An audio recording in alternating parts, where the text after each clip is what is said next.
So the product gets into the bag. The next step is be sure we get the right label on there. The label supervisor puts on the label, sends it through a metal detector to be sure the wrong thing. You find particles of metal as we have any kind of mechanical devices. Sometimes that would happen.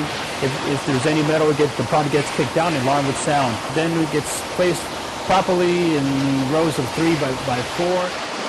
All right, so we'll be putting on the date on each individual bag, the expiration date, and we'll put one on the box to see how long it's going to last. When the consumer gets the product, they'll know exactly what's going on.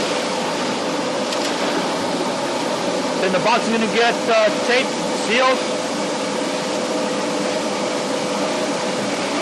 with the proper color code of the tape, identifying the product inside.